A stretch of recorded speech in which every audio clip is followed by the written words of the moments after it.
Hey guys, Cameron for Outlander, Season 2, Episode 6, Best Laid Schemes. Now I was definitely looking forward to this episode, especially after last week's episode, that incredible fight between Jamie and Claire, and also the fact that Jack is back. I had no idea really what was going to happen in this episode, and I will say I really did enjoy this episode. This was another great episode, but it was probably the first episode of the season that I actually had some problems with. I do think this was my least favorite episode so far. Not a bad episode by any means. I mean, there were some really great scenes in this episode. For me, this episode was a lot more low-key than it should have been, and I'll talk about why.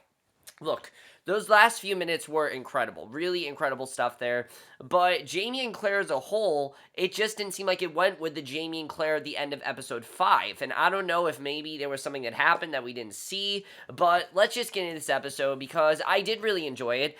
There were some really great scenes here. But like I said, probably my least favorite this season. We see Jamie. He's at his desk. He's reflecting on his fight with Claire. And Murtagh comes in to tell Jamie that Blackjack Randall has been released from the Bastille. And Murtagh does not yet know of Jamie's promise to Claire, that he is not going to fight Jack. And Jamie tells Murtagh, he straight out tells him right away he cannot duel, and Murtagh's really pissed that it's not happening. But of course, Murtagh doesn't really know why, and we see Magnus brings him food, informs Jamie that Claire has gone to the hospital to help, and I do think this was a good scene. The way that Jamie basically has accepted that he cannot fight, I mean, I didn't really like. I thought we were going in a direction where Jamie was gonna fight regardless of what Claire thought. I didn't think that he was going to not fight, but I think he knows why. He knows, obviously, why Claire doesn't want him to fight, but to me, he gave her that choice last week, and all of a sudden now he's saying, oh no, I'm not gonna fight. He never straight out agreed to anything. He kind of told her, look, you have this choice, and then he just bolted out of the room.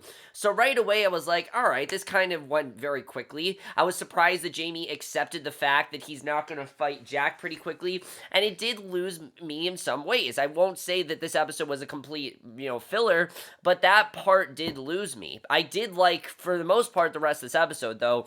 Rather, just that seemed very abrupt to me. The fact that Jamie basically just is like, all right, I'll fight you, whatever.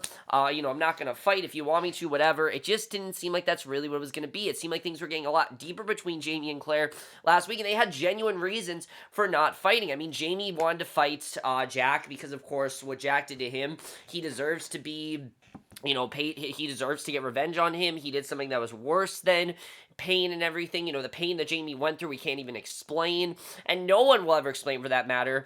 And while Claire didn't want him to do it because obviously she wants to make sure that Frank lives, so that way if Frank lives, she'll be able to see Jamie, and then if Jamie kills Jack, there could be catastrophic consequences that Claire's just not prepared to deal with.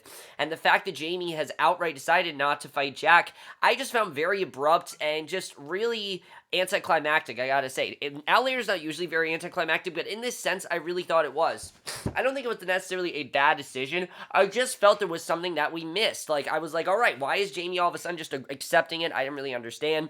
But let's get to the rest of this episode, because I don't want to dwell on this for too long. We see Claire at this point. She is showing very easily in her pregnancy, she's walking around the hospital, she's tired and in discomfort, and the king's executioner, Monsieur Forez, who also works at the hospital, asks Claire to help him prepare her body for burial. He needs to leave to prepare to do his work for the king. He reveals to Claire that several people will be executed for practicing the dark arts and those who associate with them, and the method of execution will be drawn and quartering, to which he goes into great detail about. He throws out Master Raymond's name to her, which is very interesting, and we know that Master Raymond obviously is involved with this and that he could be executed. And this really scares Claire. The fact that Raymond could be executed. She goes to Master Raymond's store. Claire warns him what's going to happen. She persuades him to leave the city. And you don't really know if she's gone through to him. You don't know if he really was going to, what's going to happen with that. Very interesting stuff between Claire and Raymond. I have overall really enjoyed that relationship, but you don't really know what he's going to say there. So Jamie is then massaging Claire's feet. The promise is still bugging Jamie, so he brings it up again and points out that he has saved her life as well. They are even. He goes on to explain his reasoning for keeping the promise if he dies at Culloden or someplace else. Now, this by far was my favorite scene in the episode. If I had to pick a favorite scene, besides the last scene scene, this scene I thought was really well done. I really love the scene between Jamie and Claire because we knew eventually this did have to come up. I don't really know if now is the time to do it, but I'm just glad this did come up because we know, of course, Jamie does end up dying on the battlefield. We know Claire said that in the first episode, and we know that Jamie gave her that promise, and we finally get that promise this episode, and that promise is that if he dies at Clawton or someplace else, she must go through the stones back to Frank. He wants someone to look after her in his absence, and he doesn't want her to stay. He wants her to go back to the 40s, which is clearly what she does decide to do, and she promises that she will go back, and here's the thing that I don't necessarily understand. Claire is in denial when she comes back in the first episode of, season 2, episode 1. She seems like she's in denial, like she didn't know where she was. If she promises Jamie, why is she in complete denial when she comes back? Wouldn't she have known that she was in the 40s? I mean, that was what Jamie promised her to do. I don't know, again, that just seemed a bit off to me. A lot of things this episode seemed a bit off to me, and that was a very good example of something that seemed off to me. That's just, I don't know, that conversation, well, it just contradicts that first scene of season 2, which I will say is a great scene, a very good way to start that episode, but it just completely contradicts it. Why is Claire in such denial? Why does she not believe that she's back in the 40s? I mean, Jamie told her straight out to go there. Why is she in denial? I just don't really understand. I mean, we haven't seen the finale, but we'll see what happens when that comes. But the plan to thwart Saint Germain's shipment of wine and Prince Charles' purse proceeds. Claire is concerned. Has concocted mixtures of herbs to stimulate the symptoms of smallpox. This will be given to the Comp's men in the hopes that the harbor master will destroy his stock once again. Unfortunately, Jamie is the guinea pig in this situation because Murtagh is still frustrated about the plan and probably not over Jamie's backing out of a duel. And because of his anger, Jamie and Claire decide that it's time to tell Murtagh Claire's story, which I'm glad that they finally told him. Now it's time to do that. What I love is that we don't hear Jamie tell the story because it's all in Gaelic, and it was a really well done scene because we knew eventually that Murtagh would hear about the story. I like they finally told him the truth. Murtagh's eyebrows are working in high gear in these shots, and of course Murtagh does believe Jamie, but he hits him anyway for not telling him at the beginning, and it's a really nice scene. I really did like Murtagh finding out that what was going on with Claire, because you knew they'd tell him eventually. In fact, Jamie says in the first episode, we'll tell you when the time is right. The time is right now, so now they told him, and I'm glad they told him, because that's another thing that we don't have to deal with now. But again, very low-key, and it just feels like this event should have been bigger than it really was. It felt like it was a lot smaller, which I do kind of like, because maybe it just should have felt smaller, but again, it just felt smaller to me than it should have been. So Jamie and Fergus leave to deploy the smallpox. Murtagh encounters Claire inside. He has written all the years she lived in the 20th century. He wants to know more details about what she knows about Culloden, and she explains she does not know about specific people's fates, and it's kind of a fun scene, because now that Murtagh knows, now he wants to know more and more, what happens now, what gets them out of this, and of course, as we know, Claire doesn't exactly know what's going to happen. She only knows some facts, and that's all she really knows, is those basic facts and nothing more, which I do like. So Jamie and Fergus then arrive in Le Havre, and Fergus steals a couple of bottles of wine. Jamie spikes the bottles. Fergus returns them to the dining area where they are sure to be drunk, as well as painting nettle juice on the inside of coats. And the way that Fergus is kind of Jamie's sidekick, I do like that dynamic overall. Jamie returns home to Claire in Paris. Jamie then goes to the brothel to meet with Prince Charles, and the Comte is also there. And Claire's plan has worked. Comte's men are infected with something. Rather than giving up, they convince Jamie to transport the wine instead, much to dismay and reluctance. Unfortunately, the Comte insists on coming along to protect his investment, and unfortunately, we see after this, Prince Charles can't be the third wheel in the back seat, obviously, so he wants to come along, and moving on to plan B, Murtagh, so that plan obviously is thwarted. That doesn't work at all. Instead, they decide that Murtagh's going to disguise himself as a French, much to his disgust, robber with some employees of his own. He will steal the wine while Jamie and the Comte are traveling along with it, and Claire is doubtful that this plan is going to work, as does Murtagh. He's kind of complaining that this really isn't going to work, but basically they're out of options. At this point, they kind of just have to do it, because they're completely out of options. So Claire and Jamie then lay in bed together. Jamie feels the baby move. He talks to the baby. It's kind of a sweet moment, because you see him hear the baby and everything that leads to them having sex again.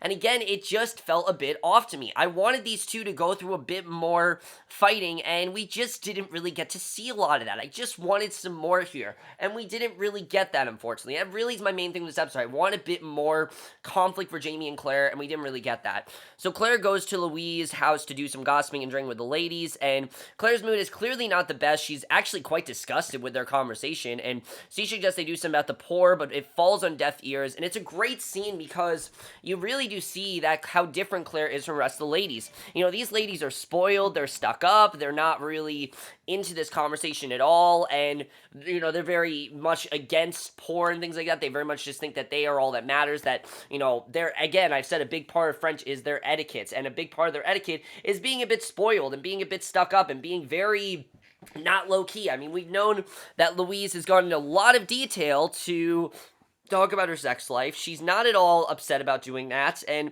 to me, I mean, I can totally understand why Claire isn't like that. We know that Claire totally isn't like that. We know that Claire definitely does not, you know, she's not at all fit in with these women. I think he's done a very good job of showing that. Probably one of my favorite parts of the episode. I definitely really enjoyed that. The Comte and Jamie are then on the road with the wine when Murtagh and Cree overtake them. The Comte raises his gun, points it at Murtagh. Jamie feigns saving the Comte from gunfire, but it really was to prevent Murtagh from getting hurt.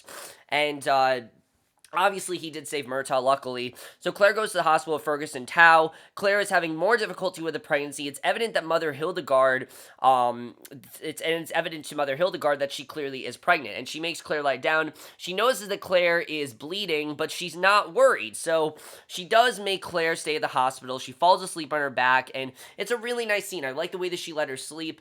And then we see Prince Charles. He laments the loss of the wine. He promised money. The Comte is still miffed as to how the robbers knew exactly where and what time to be on the road. Obviously, we know why, because that was the plan, and the prince says that he will take his life. He has to live in Poland, and it's interesting, but I just didn't really care as much. I definitely will say you can see their plan really worked. So Jamie grabs some food. Fergus enters to tell him where Claire is and why, and basically, Suzette arrives with a message that Prince Charles requires his help at the brothel. He has run up a large tab and cannot pay. Jamie leaves to inquire, and at the brothel, Fergus leaves to snoop around, happens into a unlocked room. This room has an English soldier's coat hanging in it, and Fergus does not see the man enter, and we don't get to see who he is either. And I'm pretty sure that is, in fact, I'm thinking that it's either Jack or something like that, but clearly this kind of scares Fergus. We don't know who it is. Very interesting scene. I like that we don't know who that is. But then we get to what I know you guys really want me to talk about. Claire arrives back home. The servants are acting odd around her. The reason is revealed. Jamie is left to duel with Jack, and Claire leaves the house with Magnus in the woods. Claire is obviously having problems with the baby at this point, and it's interesting because you can tell that definitely something is going on there. And, we see Claire needs help even walking to where Jamie and Jack are. I mean, she can't even walk to them, and this does not bode well for anyone. She arrives to see them fighting, but cannot say anything because she fears distracting them may prove fatal. Did I miss something? Why all of a sudden are Jamie and Jack fighting? I don't understand this. Murtagh didn't tell him to do this. He wasn't told to do this. Where did they start fighting? I have no idea. I feel like this was intentional, like us not knowing and us in disbelief. That is shocking that they actually did decide to fight. But again, it feels broken. I feel like I missed something because of the way the rest of this episode was, with Jamie saying straight out he would not do this, and this was a promise that he made to Claire, and that promise that he made to her, that and that this promise is the one that she made to him, and that he broke it. And Claire tries to call out when they are momentarily stopped, but the pain in her stomach is too much. She cries out. We see blood spill on the ground from beneath her dress, and Jamie is piercing Jack right where it hurts. And after the injury, Claire cries out to Jamie, and he hears her, basically getting him to stop. And unfortunately, the police arrive at the same time to arrest Jamie and Jack for dueling. And because, as we know, that is illegal in France. That's one of the biggest reasons why Claire did this, is because it's illegal. And the episode ends with Claire passing out, Jack closed his eyes, Jamie crying out to his wife, and that's how the episode ends. So like I said, I don't have a lot to say about this episode. It was actually fairly low-key, and I don't really understand why it was so low-key. A lot of the stuff that seemed like it was going to be a big deal at the end of last week's episode just wasn't as big as a deal here, and it kind of pissed me off a little bit. I mean, I usually really love this show, and I haven't had many complaints, but this is one of the first episodes of the entire show where I do have complaints. The only other episode I can think of where I had complaints was Lollybrook. That was the only episode where I had really complaints with the episode, and I had a lot of complaints with this one. I found this episode to be very repetitive. I found it to be quite messy, and just a lot of stuff that happened just didn't really fit with the last episode. Now, don't get me wrong. There wasn't anything that wasn't interesting. I think everything that happened was really interesting. You know, the fact between Jamie agreeing not to duel and he does end up dueling, and what did Fergus find? We don't know what that is. That's gonna be very interesting. I'm pretty sure it was Jack that Fergus found, but I don't really know. Why did Jamie agree to fight Jack? I hope we get that reason revealed, because I don't want that to feel like, we don't know, because we don't know why Jamie agreed. I mean, obviously, he told Claire he wouldn't. Was Jamie agreeing all along? I mean, he wouldn't tell Murtagh that he wouldn't, right? And then he does. I mean, that doesn't really make sense. So there had to be a reason why Jamie agreed to fight Jack. I don't really know why. We'll have to see what happens there. That's going to be very interesting. The promise that Jamie gives to Claire, I mean, we know she's going to keep that promise, and but again, it doesn't exactly make sense to me, because when she's back in the 40s, she seems in denial, and I just don't really understand that, and maybe you guys can explain to me more, but that just feels a little bit broken to me. I definitely will say that. As far as the whole scene goes with Raymond, obviously, Raymond is in trouble. We don't know if he's going to take Claire's advice, prepares him to leave the city. If he's going to leave the city, we'll have to see what happens with that. That's going to be very interesting. As far as the comps, I mean, their plan sort of worked. It kind of didn't. I didn't really understand what the whole plan was. Maybe that part of the episode, I felt like we focused on a bit too much. I understand that's the main plot, but I wanted to focus a little more on Claire and Jamie, and we didn't focus on them, and the stakes didn't seem as high as they were last week, and that really was my main problem with the episode. Not all a bad episode, just kind of filler, honestly. A lot of this episode was filler, and Outlander's good when it's filler. I will definitely say that. This was a good kind of filler. It wasn't a bad filler by any means, but I just felt this episode was very low-key compared to the rest of this season, and I didn't love that. I didn't exactly love that. I thought there were some things here that I didn't really love. I do like that Murtagh now knows, but with him knowing, what is this really going to do? We'll have to see what happens with that. That's going to be very interesting with Murtagh now knowing. I think it adds this new dynamic that I really have loved. And Murtagh in general this season, I've loved all season, but here I really do think it's interesting that Murtagh now knows everything about Claire, that she's from the 20th century and why they're actually doing this. It makes a lot more sense, and I like that Murtagh's not in complete denial, and he doesn't seem like the odd man out. He knows what's going on. He's in conversations, and I do like seeing that. As far as the whole thing with Charles goes, is Charles in the comp? Are they going to find out why the robbery actually happened? Because this is going to end up really bad for Jamie. Obviously, Murtagh, we know, is one of the robbers. They planned this out. We'll have to see what happens with that. That's going to be interesting. We know, obviously, they still suspect the comp. We know that's still going on there. We know that definitely they think the comp is the one after Claire. We still don't know what's going on there. If he really was after Claire, we still don't really know. That's going to be interesting overall. I like seeing Mother Hildegard be like a mother to Claire, which I thought was nice. I thought that was a really nice scene. I thought there was some really good stuff there. But overall, guys, just not really a lot to say about this episode, I have to say. I wish I could have said more, but not a whole lot happened. Actually, a lot did happen in this episode, but it just felt very small. A lot did happen here, but nothing really too big in the sense that it's something where, I must talk about a lot that happened here. That last scene was fantastic. I think it was a great scene that Jamie and Jack fought, dueled despite what Jamie said to Claire. We just don't know why. I hope we're given a reason. I hope there's a, significant reason why they're fighting. No Mary in this episode either, which felt very strange. And just a lot of this episode, like I said, felt very off. I hope next week's episode a lot better. It looks a lot better, definitely. Looks like next week is really going to deal with the betrayal of what Jamie did to Claire, the fact that he broke this promise. That's going to be a huge fallout, and I really hope things are just more tense there, because I like it when things are tense in Outlander. Outlander is a very intense show. They handle drama really well, and one of the best parts of the last episode last week was that fight between Jamie and Claire, and it just didn't seem like it resonated too much here. It seemed like those two made up very quickly. Maybe that was intentional, I'm not really sure. But overall, guys, as you guys saw this up, to love to your thoughts on it. Like I said, for me, not a bad episode by any means, just not as good as the first 5 episodes this season. By far my least favorite this season, but I'd love to know what you guys saw this episode. Did you feel it was as low-key as I thought it did? It just felt like there was something missing. It felt like the stakes weren't as high in this episode. Not bad, just a lot of editing things that I really would have changed, but I will see you guys in my next video, which will be for Legends of Tomorrow, and I will see you guys for that. Okay, bye.